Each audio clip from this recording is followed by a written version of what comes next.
welcome to my shop. I'm going to back up and do something I probably should have included in my bandsaw technique video on resawing. Had a couple comments about wanting to see some thinner material cut, and then somebody else wanted to see it measured more across to make sure it was pretty much uniform. So what I'm going to do in this video is I'm going to see exactly how thin I can cut a piece of material. So here's a piece of 5.5 by 12 mahogany. I'm going to set the camera up so you can watch it come off, and we'll see exactly how thin we can get this material.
Here's the maple.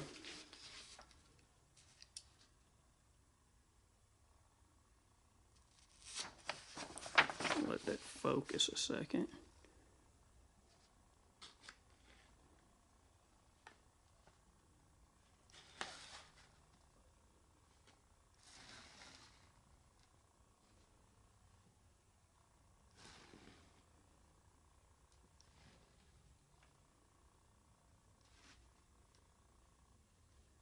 Side looks pretty consistent.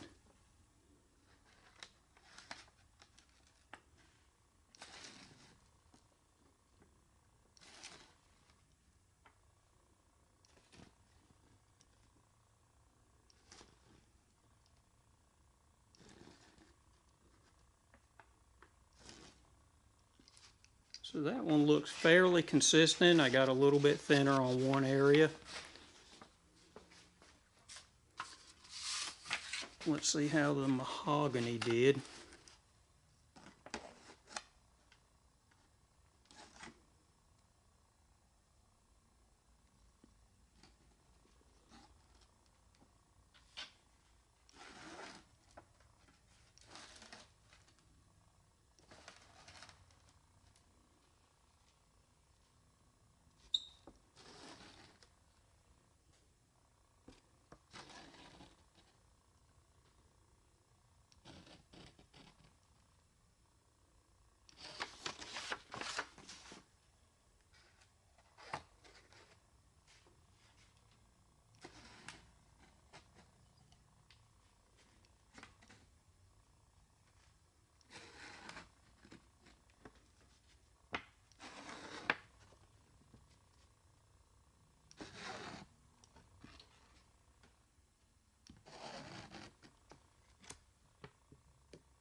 So the mahogany seemed to have gotten up to about from a 0.010 up to a high range of a 0.015. So I hope you enjoyed this episode of resawing. I don't really plan on doing any more, but I'm just curious myself on how thin of a piece we could resaw. I think the answer is about a 1/100 inch thick, 0.010 inches. I would consider that to be usable depending on what you're doing, and of course it depends on what type of material you're cutting to be able to achieve that. Again, to be able to do that with your saw, it has to be set up properly. Everything needs to be straight, square, and flat. If you enjoyed it, give me a like, maybe subscribe, and hopefully I'll see you on the next video. Thanks for watching.